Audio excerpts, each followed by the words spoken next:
Gayatri. Good morning, good afternoon and good evening. A very warm welcome to Arise and Shine, our English language program जो हम CFP के platform से आपको करवा रहे हैं. Thank God that many people are watching different parts of the world. They are watching from और वो हमें बता रहे हैं कि everybody is learning something. अगर कुछ भी आप सीख रहे हैं तो that is very good. Praise God for that. Okay हम आपको पार्ट्स ऑफ स्पीच करवा रहे हैं. उससे पहले हमने आपको कभी कभी हम आपको थोड़ी सी मोटिवेशन भी देते हैं. It's a Christian channel. हम चाहते हैं कि आप अपने क्रिश्चियन फेथ में भी बढ़े. किसको याद है मैंने कौन सी कहानी सुनाई थी? अपने स्टूडेंट से पूछते हैं, ऑडियंस को भी शायद याद हो. क्या मैंने बताई थी? यस क्या था वो कि इसको आप इंग्लिश में वैसे कहते हैं. हमने कहा था ना मुट्ठी में उसने अपनी बटरफ्लाई रखी थी. हाँ उसने चेक करने के लिए रखी थी. जो विजडम बड़ी वो बूढ़े आदमी आते थे उनके घर, तो उसने कहा था कि ये मैं इनको आज चेक करूंगा कि आज इनको गलत साबित करना है मैंने. पर उन्होंने क्या कहा था उसको? लाइफ है. यस बिकॉज मुट्ठी में उसने रखी हुई थी. मुट्ठी को इंग्लिश में ये जो आप हैंड अब बंद करते हैं इसको आप क्लेंच्ड फिस्ट भी कहते हैं.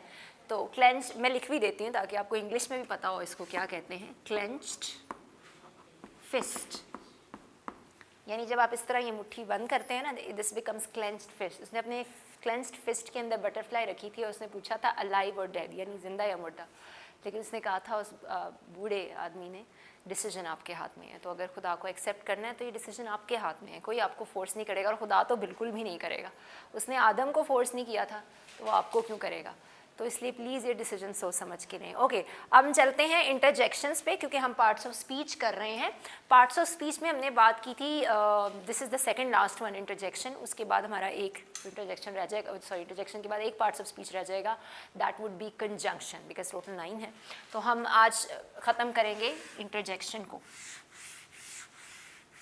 हमने बात की थी कि इंटरजेक्शन होते क्या हैं. इंटरजेक्शन आपके इमोशंस को एक्सप्रेस करते हैं.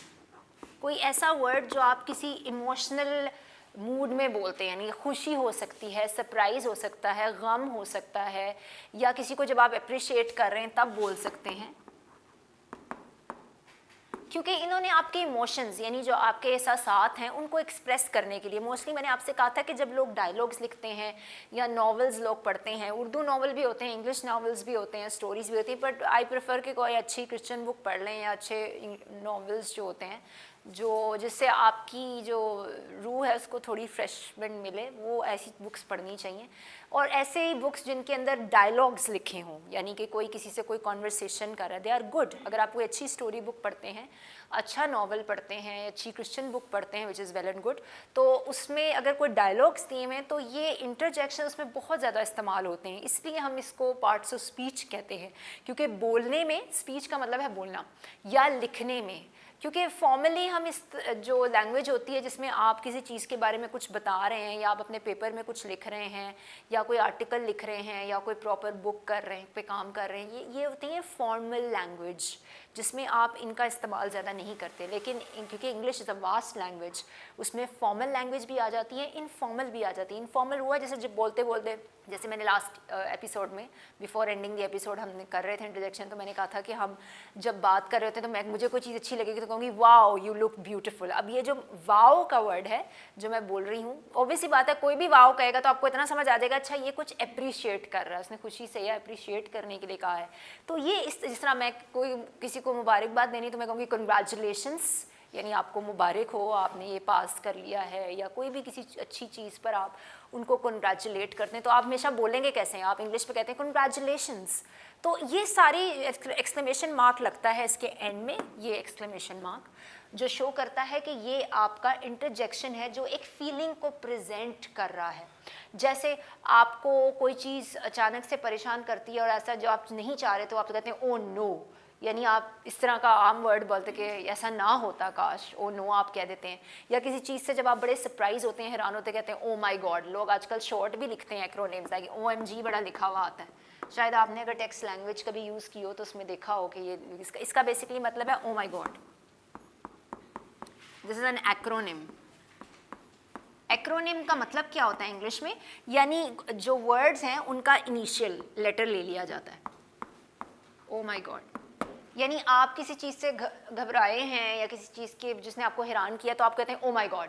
तो कुछ लोग OMG इसको लिख देते हैं, OMG इसका शॉर्ट है, क्योंकि देखिए मैंने O लिया है, O का initial, initial is the first letter of the word, ठीक है।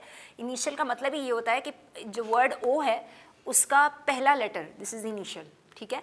इसी तरह माए का M लग गया यहाँ, ठीक है, एंड गॉड का G, तो ये इन तीनों को मिला के बना है which is called an acronym, ठीक है। एक्रो, C की आवाज़ क्या है, क, R O के साथ मिलेगा तो एक्रो, NYM को आप नाइम नहीं पढ़ेंगे, इसको निम, ओके, एक्रोनिम। एक्रोनिम का मतलब ये है कि इनिशियल्स को, जो वर्ड्स के इनिशियल्स हैं उनको मिला के एक लेटर्स को मिला के एक अमेलगम बनता है, यानी कि एक कॉम्बिनेशन बनता है वर्ड्स के इनिशियल लेटर्स को लेकर, उस कॉम्बिनेशन को आप कहते हैं एक्रोनिम। और ये किसकी एब्रीविएशन है, ये चीज़ कहलाती है एब्रीविएशन। अगर मैं आपको सिर्फ ये लिख कर दूं और मैं कहूँ ये क्या एब्रीविएशन है, तो आप एब्रीविएशन के वर्ड से आपको समझ आएगा, अच्छा मुझे बताना है कि ये एक्चुअली किन वर्ड्स का एक्रोनिम है। तो ओ माय गॉड आप मुझे लिखकर दिखाएंगे, क्योंकि ये क्या है, इस एक्रोनिम की एब्रीविएशन है। एब्रीविएशन का मतलब होता है यानी ये किन वर्ड्स के मिलकर बना है।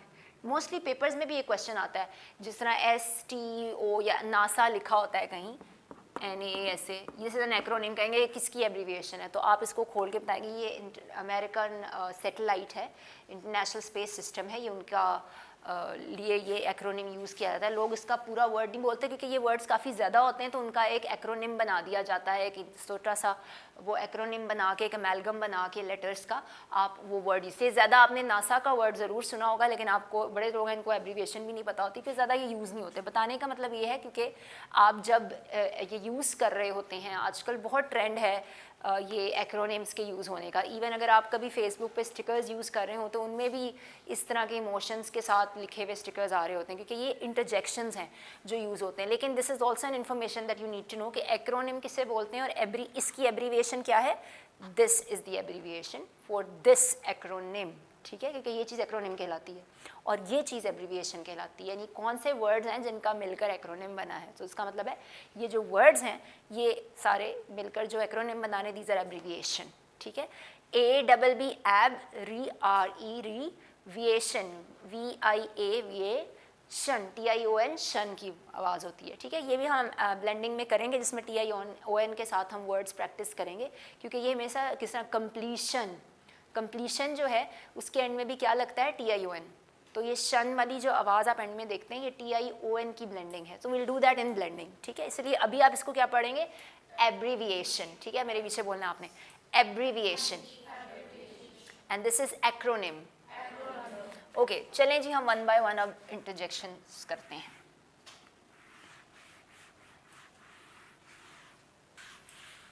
जल्दी से रिकैप करेंगे क्योंकि डिफरेंट इमोशंस होते हैं, डिफरेंट एहसासात होते हैं, हर किसी का अपना रिएक्शन होता है, कभी कोई किसी को मिलता है। पहले होती है ग्रीटिंग, इंटरजेक्शन ऑफ ग्रीटिंग, यानी किसी को मिलते वक्त आप क्या कहते हैं, हाय, ठीक है, हेलो। ये वो इंटरजेक्शन है जब आप किसी से मिलते हैं और आप उस वक्त ये बोलते हैं, या हे। और इन सब के एंड में क्या लगता है, एक्सक्लेमेशन मार्क। ये जो क्योंकि हमने भी पंक्चुएशन करनी है उसमें आप ये एक्सक्लेमेशन मार्क करेंगे, जिसमें हम बताएंगे कि हर पंक्चुएशन का क्या मीनिंग है और ये क्यों लगाया जाता है। इसका मतलब होता है किसी चीज़ पर जोर देना, और जो एक्साइटमेंट में चीज़ होएगा। आप कहते हैं हाय, अपने फ्रेंड को बोलते हैं हाय हाउ आर यू, आप हेलो कह रहे हैं, उसको ग्रीट कर रहे हैं, तो ऐसे थोड़ा सा एक्साइटमेंट से बोलेंगे आप। या hello how do you do, आप ये भी कह सकते हैं, लिख भी मैं देती हूँ ताकि आप पूरा, ये कि लास्ट टाइम हमने यहाँ ये पढ़ा था लेकिन I am just repeating it ताकि आपको थोड़ा रिवाइज भी हो जाए। This is exclamation mark, okay. And how are you, hello how do you do,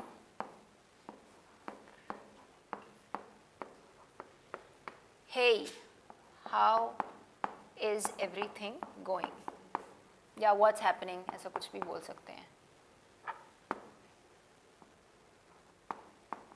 सब कैसा चल रहा है, how is everything going का मतलब है hey how everything is going, यानी सब कैसा चल रहा है।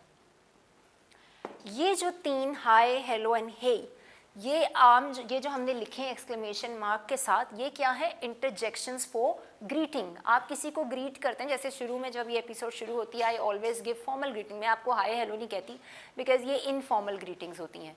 जो फॉर्मल ग्रीटिंग्स हैं वो क्या होती हैं, good morning, good afternoon and good evening, ये फॉर्मल ग्रीटिंग्स हैं। तो अगर आपने नोटिस किया हो तो मैं हमेशा एपिसोड के शुरू में किया ही होगा, डेफिनेटली हर एपिसोड में कहती हूँ, तो मैं आपको good morning, good afternoon and good evening कहती हूँ, दीज आर फॉर्मल ग्रीटिंग्स। लेकिन ये भी ग्रीटिंग्स हैं बट दे आर इनफॉर्मल, यानी आप फ्रेंड्स को या कहीं मिलते हैं, अपने पेयर्स जो होते हैं, जो आपकी उम्र के लोग हैं, जब आप उनसे बातचीत करते हैं, या टेक्स्ट लैंग्वेज पे लोग यही ज़्यादा यूज़ करते हैं। कभी कभी लोग गुड आफ्टरनून भी लिख देते हैं, दैट्स नॉट एन इशू, लेकिन हम बात करें कि इंटरजेक्शन में जब आपने किसी को ग्रीट करना है तब आप कौन से इंटरजेक्शंस यूज़ कर सकते हैं, हाय, हेलो या hey. Okay, let's go to the second one.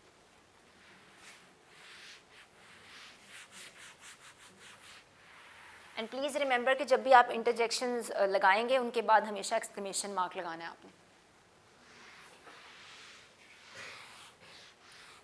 मैंने last time interjection of pain की बात की थी। जब दर्द में लोग होते हैं तो क्या हम करते हैं, क्या वर्ड निकलता है मोस्टली इंग्लिश में, ये वर्ड है ouch, it hurts, it hurts, यानी हर्ट्स का मतलब यानी ये चुभ रहा है या दर्द हो रहा है, इससे मुझे दर्द हो रहा है, तो आउच नॉर्मली लोग बोलते हैं। यानी अचानक से चलते चलते कहीं कोई चीज़ चुभ जाती है, मोस्टली लोगों के मुंह से निकल भी जाता है आउच, यानी कुछ लगा है मुझे, मुझे कुछ चुभा है, मतलब ये जनरल सा एक्सप्रेशन है।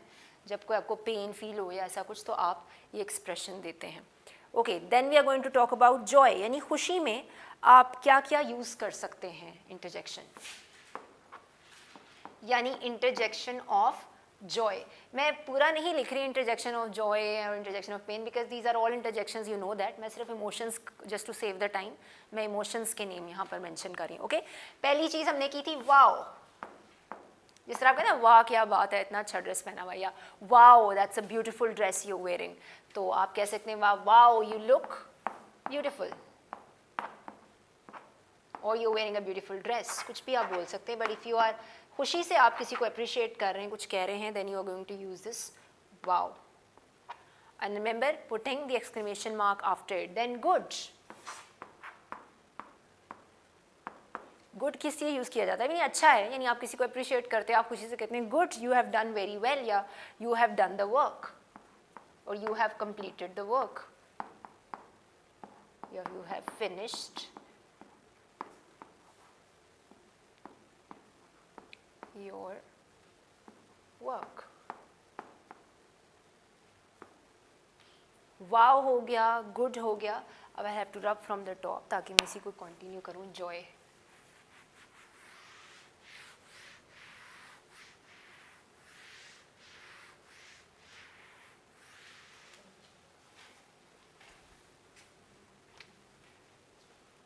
या आप कहते हैं कॉन्ग्रेचुलेशंस,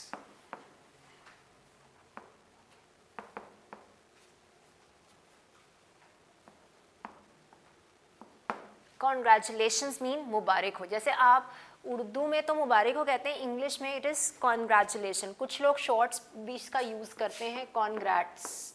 ये टेक्स्ट लैंग्वेज है, प्लीज़ कोशिश किया करें कि जब आप फॉर्मली लैंग्वेज लिखें, कि बच्चे बड़ी गलती करते हैं हमेशा कि वो इस तरह के वर्ड्स को अपनी फॉर्मल लैंग्वेज में भी यूज़ करते हैं। इसलिए मैंने आपको शुरू में ही बताया कि फॉर्मल लैंग्वेज वो नहीं है जो आप लिखने में या कोई आप प्रॉपर राइटिंग कर रहे हैं या पेपर में करें तो आप इनको यूज़ करें। तो कॉन्ग्रेट्स को ज़्यादा यूज़ नहीं किया जाता फॉर्मल में, प्रॉपर वर्ड कॉन्ग्रेचुलेशन है, ये उसका शॉर्ट है, क्योंकि टेक्स्ट लैंग्वेज में आप वर्ड्स को थोड़ा छोटा कर देते हैं ताकि जल्दी लिखा जाए, राइट।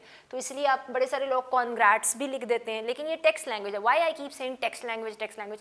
टेक्स्ट का मतलब होता है जो आप मैसेज कर रहे हैं, मोबाइल पे कर रहे हैं या फेसबुक पे कोई मैसेज कर रहे हैं या ट्विटर पे कोई मैसेज कर रहे हैं, ट्विटर हो, इंस्टाग्राम हो, whatever the social media, normally we go with text language, right. क्योंकि आप वहाँ बोल नहीं रहे होते, आप लिख रहे होते हैं, चाहे कॉमेंट लिख रहे हैं, किसी एक्टर को अगर आप फॉलो कर रहे हैं, which is I am strongly against anyway, लेकिन अगर आप कर रहे हैं तो और आप देखते हैं कि उनकी कोई ऐसी चीज़ हुई है जिसके लिए आप लोग उसको कॉन्ग्रेट्स कर रहे होते हैं, तो लोग ये लिखते हैं, तब कॉन्ग्रेट्स लिखा हुआ आ रहा होता है या कॉन्ग्रेचुलेशन लोग लिख रहे होते हैं, mean they are trying to congratulate, तो यानी मुबारक देने के लिए, कोई नॉट नेसेसरली एक्टर, आप जिस तरह बहुत सारे इंस्टाग्राम पे प्रीचर्स भी हैं, एवेंजलिस्ट्स भी हैं, और बहुत सारे ऐसे लोग भी हैं जिनको आप फॉलो कर सकते हैं, या फेसबुक पर किसी पेज में आप किसी को फॉलो कर रहे हैं और उनकी लाइफ में कुछ ऐसा हुआ है, या आप किसी को मुबारकबाद, अपने किसी जानने वाले को, आपके किसी अपनी फ्रेंड के किसी एग्ज़ाम में पास हुई है और समथिंग, तो आप उसको मुबारकबाद दे रहे हैं, तो आप कॉमेंट में लिख देते हैं कॉन्ग्रेचुलेशंस या कॉन्ग्रैट्स, क्योंकि वो टेक्स्ट लैंग्वेज है। मैं बेसिकली बताना चाह रही हूँ कि why am using the word text,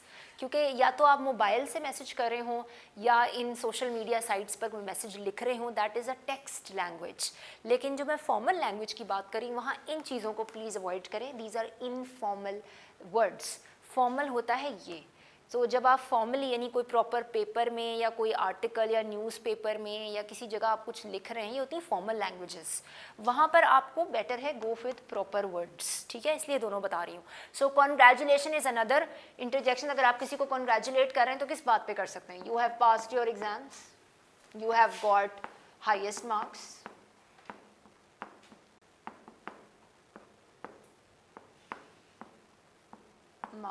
in the class. कोई मुझे बताएगा कि ये मैंने कौन सी डिग्री यूज़ की है? हाईएस्ट, हायर था ना, डिग्री ऑफ एडजेक्टिव्स अगर आपको याद हो। जी सुपरलेटिव, क्योंकि कंपैरेटिव क्या होता है अगर मैं लिखती हायर देन, ठीक है, और एक तो पॉजिटिव थी ना जिसमें आप सिंपली यूज़ करते हैं high, word high, okay, HIGH high.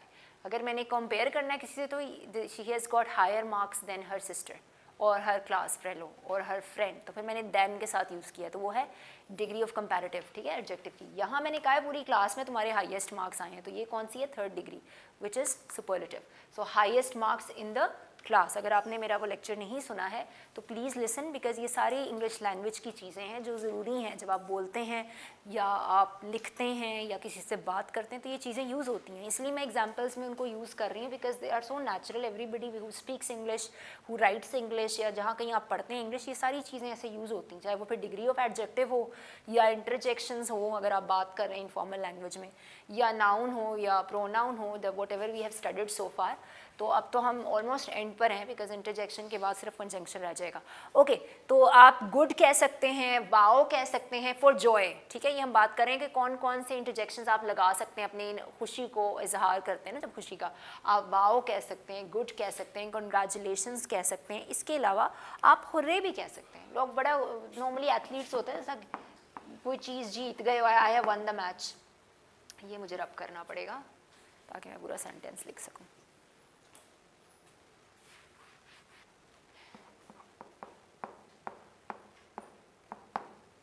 Hurray आप क्यों कहते हैं? जब वो आप खुशी से कहते हैं, I have won the match और we have won the match, hurray we have won the match, यानी आप अपनी खुशी का इजहार कर रहे हैं क्योंकि आपने मैच जीत लिया है या कोई आपने कंपटीशन जीता है, वॉट एवर, तो आपने ये एक्सप्रेशन आप तब यूज़ करते हैं, क्योंकि ये सारे जॉय के इंटरजेक्शंस हैं जो आप यूज़ कर सकते हैं। उसमें वाओ हो सकता है, गुड हो सकता है, कंग्रेचुलेशन हो सकता है, कुछ लोग कंग्रेचुलेशंस भी लिख देते हैं, कुछ कंग्रेचुलेशन भी लिख देते हैं। You can go with any of this, दोनों ही करेक्ट हैं। एंड देन लास्ट वन जो हमने लिखा hurray, okay, this is the interjection for Joy. अब हम करेंगे बात next one. Okay, next interjection is the interjection of attention. Attention ये आप जब किसी को अपनी तरफ मतवज्जा करना चाह रहे हैं, आप चाह रहे हैं कि वो आपकी तरफ अटेंटिव हो, आपकी बात को सुने, जो आप कोई सीरियस ऐसी बात कर रहे हैं या उसको कुछ दिखाना चाह रहे हैं या कुछ कहना चाह रहे हैं, तो कहते हैं आप अपनी उसकी अटेंशन अपनी तरफ गेन कर रहे हैं, तो ये कहलाता है इंटरजेक्शन ऑफ अटेंशन, ठीक है। ये 5th वाला हुआ है, आई थिंक मैंने पीछे नंबर, ये 4th है, ठीक है, थैंक यू। ओके, इसमें आप पहली चीज़ क्या कहते हैं? लुक, लुक, मैं बताती हूँ उर्दू में इसको कैसे बोलते हैं। लुक यानी देखो, मैं तुम्हें बता रही हूँ कि मैं तो वो आगे बढ़ाए गुस्से में है, तो मैं तो नहीं उसके करीब आने वाली आज किसी तरह, ठीक है। तो उसको इंग्लिश में कैसे? Look, I know you are angry, angry, so I won't किसका शॉर्ट है? विल नॉट का। ये कॉन्ट्रैक्टेड फॉर्म्स भी आपको मैं पढ़ाऊंगी ताकि you would know how you can use them. Will not का शॉर्ट है वॉन्ट। एनीवेयर,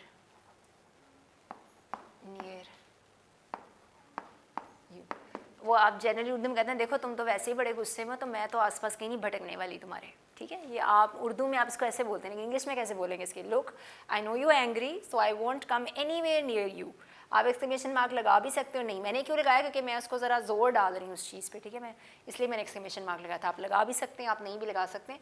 जब मैं आपको पंक्चुएशन कराऊंगी तब you get more clear idea कि एग्जैक्टली कहाँ कहाँ यूज़ होता है। तो आप यहाँ लगा सकते हैं अगर आप अपनी बात पर जोर डाल रहे हैं और आप, क्योंकि आपको पता है कोई बहुत गुस्से में, आप उसे कहने के भाई मुझे पता है देखो कि तुम बड़े गुस्से में हो और मैं इस वक्त तुम्हारे आसपास नहीं आने वाला या आने वाली, क्योंकि ये ना हो सारा गुस्सा मेरे पे निकल जाए। सो फॉर दैट रीज़न अगर आप उसको इंग्लिश में ये बात कहना चाह रहे हैं तो look I know you are angry so I won't come anywhere near you, ठीक है। पर लुक जो यहाँ मैंने यूज़ किया है, दिस इज़ फॉर अटेंशन, यानी आप उसकी अटेंशन गेन कर रहे हैं। आप उसको क्यों अटेंशन गेन कर रहे हैं? क्योंकि आप उसको एक बात सीरियसली बताना चाह रहे हैं कि ठीक है तुम्हें गुस्सा है तो मैं नहीं आ रही तुम्हारे आसपास, तुम ना तुम्हारी बात मैंने भी सुनी, जब तुम्हारा गुस्सा ठंडा होगा देन वील टॉक। मतलब basically this is an interjection for attention, ठीक है। या एक और चीज़ है बिहोल्ड, बाइबल में ये बड़ी दफ़ा यूज़ होता है।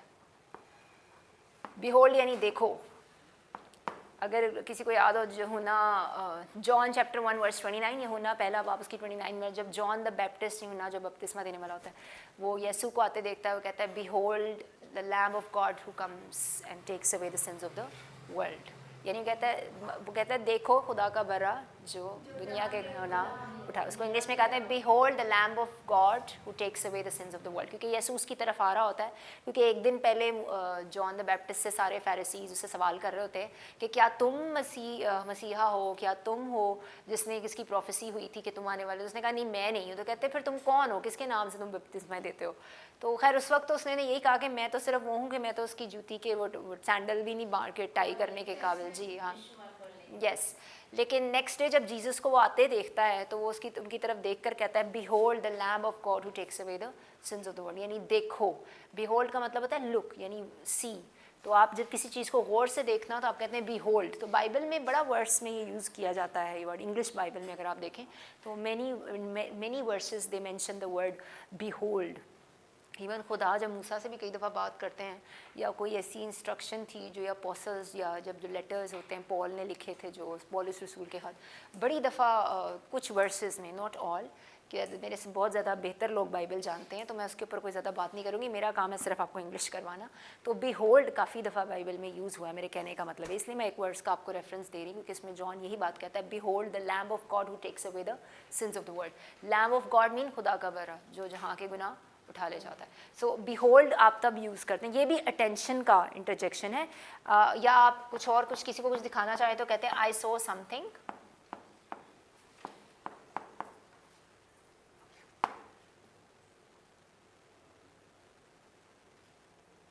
इन द कॉर्नर, यानी आप कुछ चीज़ ढूंढ रहे थे या कुछ कर रहे थे, अचानक से आपको कोई चीज़ जाती दिखी तो आपने कहा बिहोल्ड, कहते देखो I saw something in the corner, मुझे कॉर्नर में कुछ दिखा है। तो आप बाकियों की अटेंशन उस तरफ कर रहे हो कि कुछ चीज़ है जो मुझे दिखी है ना, तो आप इंग्लिश में कह रहे हो उसको behold I saw something in the corner, ठीक है। तो आप ऐसे भी बोल सकते हैं। और रही बात उस वर्ड्स की तो वो भी मैं यहाँ लिख देती हूँ किस तरह से लिखी बोली गई है। Behold the lamb of God,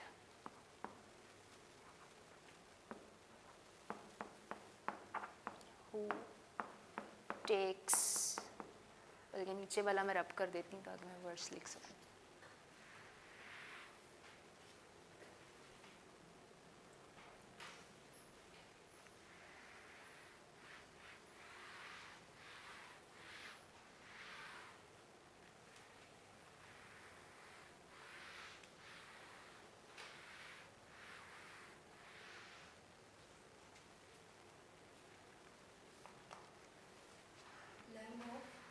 God,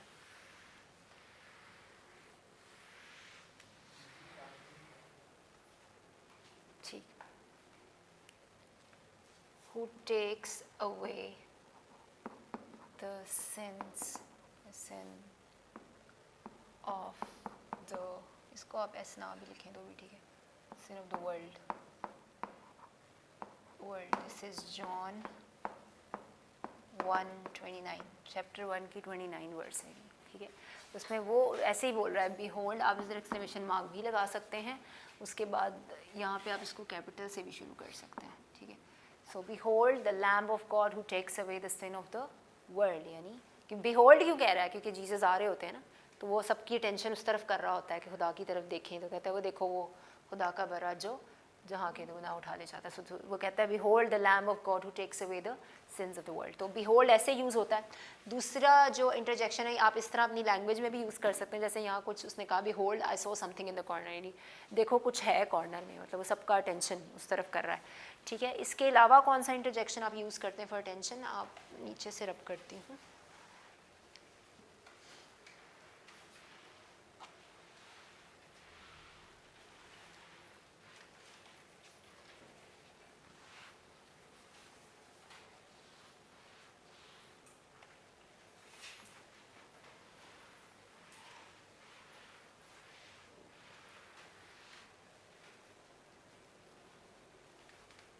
this is, आप किसी को चुप कराते हो तो कहते हैं तो ये जनरली आप बोलते हो कीप द माउथ शट।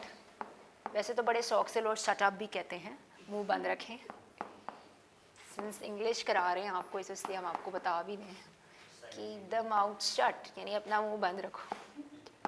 आप इसको ऐसे ये क्यों कहा जाता है, नॉर्मली आप चुप करवाने के लिए कहते हैं, राइट। तो आप अटेंशन, या तो आप कुछ सुनना चाह रहे हैं या कुछ देख रहे हैं और बड़ा शोर है, तो आप सबको क्या कह रहे हैं, तो नॉर्मली इस वक्त क्या बोला जाता है जब आप कोई अटेंशन किस तरफ किसी की डाइवर्ट करें, आप चाह रहे हैं कि उस तरफ ध्यान दें सारे। जिस तरह क्लास में व्हेनेवर हम टीचिंग और बच्चे शोर कर रहे हों तो मैं नॉर्मली कहती हूँ क्वाइट, यानी कि खामोश हो जाएं। ऑब्वियसली बात है, मैं टीचर हूँ तो मैं शट अप तो नहीं कहूँगी। अच्छा, क्योंकि मैं क्लास में जब बच्चों को पढ़ाती हूँ तो आई से क्वाइट। वैसे अगर आप किसी को, when people normally shut up means stay quiet, यानी खामोश रहो, तब ये वर्ड ही बोला जाता है शट अप। यहाँ क्यों कहा जा रहा है, यानी खामोश रहो, तो so keep the mouth shut. यहाँ हम स्टॉप करेंगे because we don't have much time, और हम नेक्स्ट एपिसोड में इसको कंटिन्यू करेंगे। और हम क्योंकि कर रहे हैं 10 commandments and we are almost done. अब आपने मुझे बताना कौन सा नंबर है, हमने लास्ट वाली कौन सी की थी, कौन सी थी लास्ट वाली, कोई पढ़ेगा 7 वाली जो हमने लास्ट लिखी थी वो बताएं। Adultery, okay. उससे पहले यू शैल नॉट स्टील करवाया मैंने, ओके। तो कितनी हो गई हैं, 7।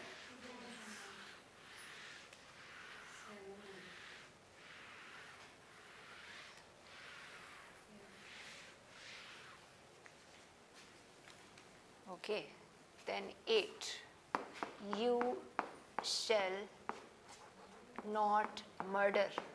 मर्डर का मतलब होता है कत्ल, खून मत करना, तो मर्डर यानी कत्ल ना करना या खून मत करना, इसको इंग्लिश में you shall not murder. Will stop here, 2 और रह गई हैं। This is the 8th one, यानी this is you shall not murder, यानी तुम खून ना करना। So please keep learning, keep practising. We are hoping to see you next time. Thank you so much. God bless you.